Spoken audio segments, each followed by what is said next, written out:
This is CBC Vancouver News.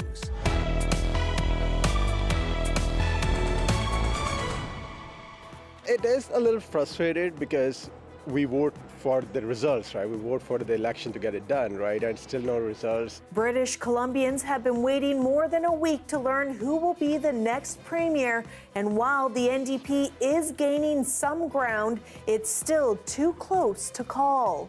And it does similarly help manage withdrawal symptoms, help manage cravings, and help give people some stability in their life. As the province grapples with the toxic drug crisis, a new study is shedding light on the benefits of methadone as a long-term opioid addiction treatment. Also, the 5-block idea was clearly a no-go from the community. Tackling issues of overcrowding in schools, why some New Westminster parents are voicing their concerns over the move to staggered class scheduling next fall. Hello, I'm Janella Hamilton. Thanks for joining us. British Columbians could finally get the results of the provincial election tomorrow, more than a week after ballots were cast. Mail-in ballots have now been counted, but roughly 22,000 absentee and special votes still need to be tallied. And while this weekend did not produce a clear winner, as Yasmin Khanea reports, it did tighten some races. In the city of Surrey, a battleground, uncertainty hangs in the air. Multiple ridings still too close to call. It is a little frustrated because we vote for the results, right? We vote for the election to get it done, right? And still no results. And I really wanted the Conservatives to get in, and so I hope they still pull it through. In one riding, the Conservatives are leading the NDP by only a dozen votes. The biggest issue, I guess, is just getting rid of a party that's not doing anything for us. The election was over a week ago, with the NDP leading or elected in 46 ridings, the Conservatives 45, with many ridings too close to make a final call. By law, election officials must wait at least 4 days to tally mail-in and absentee ballots. That counting has now been underway for 2 days, and voters still don't know who won. It's not a guarantee that the NDP lead in the mail-in ballots is going to be the same in the absentee ballots. It could be quite weird, and it's very, very hard to predict what's going to happen. And amid all that uncertainty, more controversy. Hello, everybody. My name is Marina Sapochnikov. This Conservative candidate in one of those undecided ridings now facing criticism for offensive remarks about Indigenous people that she made to a student journalist on election night. They didn't have any sophisticated laws. They were savages. They fought each other all the time. Conservative leader John Rustad has condemned the comments in a statement, calling them profoundly harmful, and the remarks do not reflect the values of the party. After 9 days of waiting, it seems British Columbians might learn who their next government will be Monday, with a winner expected to finally emerge from this tight race. Yasmin Khanea, CBC News, Vancouver. Meanwhile, a partial recount in Kelowna Centre shows the Conservatives are now leading the NDP by 68 votes. And in Surrey City Centre, the NDP's lead narrowed slightly. The party is now leading by 175 votes before absentee and special votes are counted tomorrow. One person has died following a collision involving a transit bus in Surrey. Mounties say it happened around 2:45 this afternoon near 76th Avenue and 128th Street. One person died at the scene. The collision shut down 128th Street in both directions while investigators work to determine what may have led up to the crash. And less than an hour later, one person was taken to hospital with life-threatening injuries following a vehicle collision involving an SUV and semi-trailer truck. It happened at the intersection of 184th Street and 32nd Avenue in the South Surrey neighborhood. The road was closed for about 5 hours tonight, but has since reopened. And in Vancouver, police are investigating a stabbing outside a coffee shop on the city's downtown east side that left one man with serious injuries. Officers say it happened just after 11:30 this morning near Kiefer and Main Streets. A 56-year-old man was taken to the hospital with serious but non-life-threatening injuries. Police believe the victim and suspect knew each other. No arrests have been made and the motive remains unclear. New evacuation orders have been issued and a state of local emergency has been extended for the district of North Vancouver. It comes a week after an atmospheric river hammered BC's south coast, claiming the lives of 4 people. The district says the storm filled the channels of Ostler and Panorama Creeks with debris, limiting their capacity to withstand future heavy rainfall. Due to safety concerns, residents living in 3 nearby homes in the Deep Cove neighborhood have been told to leave. The area was hit with about 350 millimeters of rain last weekend, and 6 properties were initially ordered to evacuate, but those orders were lifted on Friday. As this province continues to grapple with the toxic drug crisis, a new study is highlighting the effectiveness of methadone as a long-term opioid addiction treatment. But as Michelle Morton reports, some advocates say easier access to the medication is critical for saving lives. 2 of the gold standards for the treatment of opioid use disorder that we've been using for several decades are medications methadone and buprenorphine, also known as Suboxone. Researchers wanted to find the answer to the lingering question: how do the 2 medications perform against one another? The reason why we're so focused on retention and treatment is we recognize that opioid use disorder is a condition that generally requires long-term management. The study has been published in the Journal of the American Medical Association by scientists and public health professionals from Canada, the U.S., Austria, and the U.K. It looked at data from over a 10-year period with more than 30,000 people in BC being put on these 2 medications, and more than 60% of them prescribed methadone. Researchers found both medications reduced the risk of overdose, but methadone did a better job at keeping people in opioid agonist treatment. It's a liquid that you have to present at the pharmacy every day and drink while there, and it does help manage cravings and help give people some stability in their life and kind of some opportunity to take a breath and potentially engage in other treatment-related activities. This drug policy advocate credits methadone for saving his life, but says easier access to the medication is needed. You have to go to the pharmacy every morning, or most people do. And so if you have a job, if you have to go, to another province to see a relative, it's very difficult. That's why people call it liquid handcuffs. So loosening some of those rules would be very helpful. Mullins says he's been on methadone treatments for 2 decades. There's not going to be any kind of wild contaminants in it. That's the key to methadone's success. And that's the same idea as safe supply, is just finding replacement opioids that aren't going to cause that fatal overdose. Dr. Box says both methadone and Suboxone have different benefits, and findings from this study will help further inform doctors who can work with patients to prescribe the best treatment. Michelle Morton, CBC News, Vancouver. New Westminster's only high school will be extending its school days as it moves to a staggered schedule next fall. The school board says it's one way to address overcrowding issues as enrollment continues to climb. But as Saurabh Sandhu reports, some are questioning the province for what they call a lack of support. Estela Delmida Ribeiro is a grade 10 student at New Westminster Secondary. She says even buying lunch at school's cafeteria is a big challenge for students. It's absolutely packed, and it's difficult to get food unless you're there early, or you need to eat at your classroom after buying your food. She says there's an urgent need for more space at her school.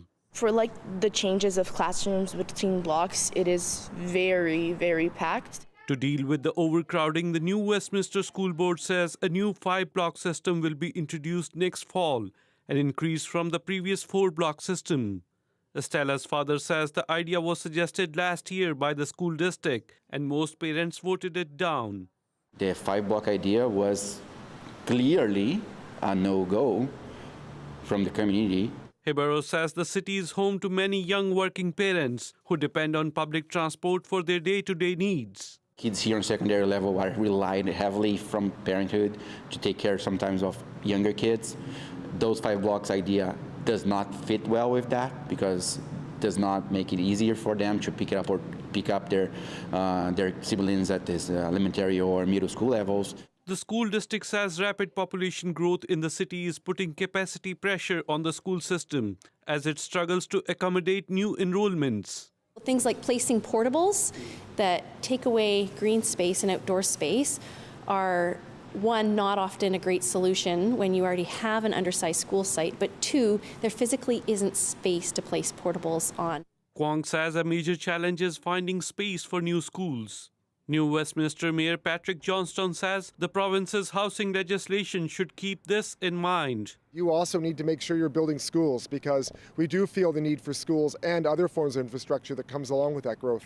Last week, the Burnaby School District warned 5 of its schools could also be moving to staggered scheduling. Saurabh Sandhu, CBC News, New Westminster. Underwater kelp forests cover about 1/3 of the world's coastlines, but over the past 50 years, they've been disappearing. Experts say that's not a good thing for the health of the planet. So, a new guidebook aims to show us ways to help preserve it. This guidebook is trying to help us quantify that, better understand, track, monitor, assess the health of these ecosystems, and trying to get people to do it in a uniform fashion. So this way we can compare notes from BC to Norway to Japan to New Zealand and really get a sense of what's happening for kelp forests locally as well as globally. He says the new book is an important step forward. It also provides instructions for restoration practitioners and stewards. The authors hope organizations will adopt the steps outlined in the guidebook as a standard tool for monitoring kelp forest health.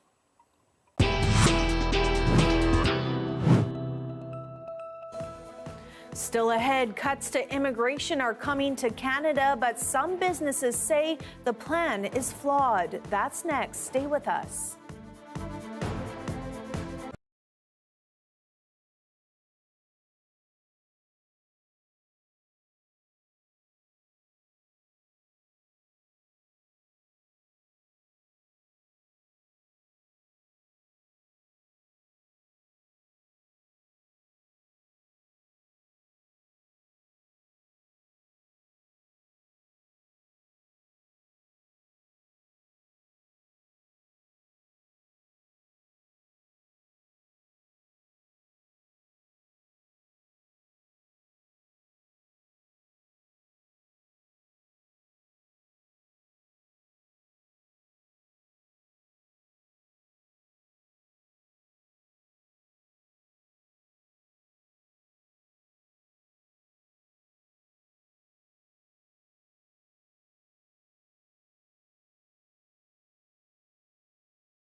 Record population growth has put additional strain on housing and government services.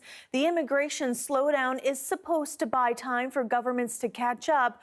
Lindsay Duncombe breaks down the reasons it could backfire. Canada's open door, not so open anymore. We didn't get the balance quite right. The Prime Minister says post-pandemic immigration was too high, so the feds are cutting back, leaving temporary workers and students in limbo. Everyone has a dream to get PR in Canada. It will be difficult for me, like maybe I should back to my home country. And employers scrambling. I don't know who government thinks we're going to be hiring, and I got to tell you, it's gonna hurt. This is a big change. The federal government plans to reduce permanent immigration into Canada by 20% in the next 3 years. Here's what that'll look like. Next year, the target for permanent residents will go down from 500,000 to 395,000, 380,000 in 2026, and even more than that the next year. The rules are also tightening for students and for temporary workers. All of which we are implementing with a single aim: stabilize our population growth to give all levels of government time to catch up. If we need more doctors, if we need investment in new hospitals, cutting the number of immigrants by 100,000, even 200,000, that's not going to change the infrastructure. To understand what it could mean, I reached out to Irene Blumrad. She teaches political science and sociology at the University of British Columbia. I co-direct the Center for Migration Studies there. I hold a chair in global migration studies. And I do migration. I do migration. So this is your area. So given your expertise in the area, when you saw that the Prime Minister made these reductions in the number of permanent residents over the next couple of years, what was your immediate reaction? I mean, my immediate reaction was probably something that anybody, even people without a PhD, are going to think: he's not doing well in the polls.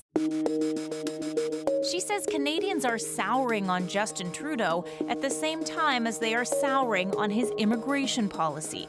A recent poll from Environics suggests the majority of Canadians now believe there is too much immigration in Canada. Check out how much that number has changed in the past 2 years. Environics says that's the most rapid change it's seen on the issue since it started asking the question back in 1977. So what changed? Housing is a big part of it. There aren't enough homes as it is. Add more people, and the perception is the problem will get worse. The government said reducing immigration will reduce the need for new homes by 670,000 housing units. Blumrad doesn't entirely buy it. It is complicated because we need people to build houses, to invest in the property development. We need the architects, we need the engineers. So just saying, oh, if we get rid of all the immigrants, all our housing problems are going to be solved is pretty simplistic. That's why people who hire workers, especially in construction, don't like the reduction in immigration. Yeah, it was shocking. It just seems just crazy, to be honest. It's just not thought out. Jenny McCahill is a Vancouver immigration consultant. She worries the new changes will make it difficult for her clients to hire foreign workers and that workers who are here may go home. It's going to have a massive reduction in their economic output. There isn't enough Canadians to fill the jobs, despite what the unemployment figures say. If unemployment is more than 6%, why is it that you don't have the people to fill the jobs that people are coming to you about? Because the unemployment figures are just numbers on a page. 6%, what does that mean? It's just a number. But if you look at specific sectors, where is the need? Where is the drive? Like, we do not have enough construction workers in Canada. We don't have enough healthcare workers in Canada. Blumrad says the policy changes could create a new problem. People who are here with temporary status who don't qualify for the reduced number of permanent resident spots may stick around illegally. Now we have this huge number of people who come and they're in limbo. They're told you get to be here for a little while, you can work for a little while, you can study for a little while, maybe you can stay. And then, how many are going to stay? Do we have enough spots for all of them? What the Liberals are doing is, and Justin Trudeau is doing, is acknowledging that he messed up. The government's change has not silenced its critics. Trudeau's last-minute, pre-election reversal cannot be believed. He can't fix the immigration system that he broke. And by the time the consequences of the immigration reduction are felt, it's possible, even likely, someone else will be in charge. That's the CBC's Lindsay Duncombe reporting. Meanwhile, Canada's immigration minister says his government should have acted sooner to stem the flow of temporary migration into the country. Mark Miller has acknowledged hiring healthcare workers could become more difficult, but says a new 3-year plan will be released in 2025, and the current plan is not set in stone. Port Coquitlam Mayor Brad West is weighing in. He spoke with CBC's chief political correspondent, Rosemary Barton, earlier today, voicing his support for Ottawa's plan. I think on the issue of temporary foreign workers and on international students, which are two streams of the immigration world that we have seen just quite frankly be runaway trains and have been rampant with abuse. I think those two in particular need to be closely under the microscope, and maybe there is a scaling back that needs to happen there. At the end of the day, I'm a pragmatist. I think this is an important step in the right direction. I have some opinions about why they've done it after having caused so many of the challenges in the first place. But I think it's appropriate. I think we need to watch how it plays out and then act accordingly after 2 years. This was the Port Alberni Quay this afternoon. Wet and blustery, a little bit of foreshadowing as to what's to come for our weather in that week ahead. I'll have your full forecast coming up next.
All right, it is time now to take a look at our forecast for the week ahead. Let's begin with the precipitation map. We can see that green going across the map. That's going to happen a little later on in the week. So Monday staying relatively clear. Tuesday is where we're going to see that rain and heavy rain in parts of the province continuing into Wednesday. And a quick peek at the forecast around the province tonight. A lot of snow flurries up in Dease Lake and Fort St. John with a -7 in Dease Lake and -3 in Fort St. John overnight. A little wetter in Cranbrook with a 2 overnight and 5 in Kelowna overnight. And on the island, Victoria is 8 overnight with scattered showers. Tomorrow's cast, -4 and sunny in Dease Lake, 2 with some snow flurries in Fort St. John. -2 rather in Fort St. John for tomorrow. And on the island, 13 in Victoria, 11 in Tofino. Here in Metro Vancouver, 13 is our high for Monday with some more rain. It's going to be a bit more overcast for Tuesday, but then that rain will return on Wednesday. More than a dozen witches dressed up their paddle boards and took to the waters of Nanaimo's Westwood Lake today to raise money for local food initiatives. The annual fundraising event put on by the Vancouver Island Students' Union also got people into the Halloween spirit.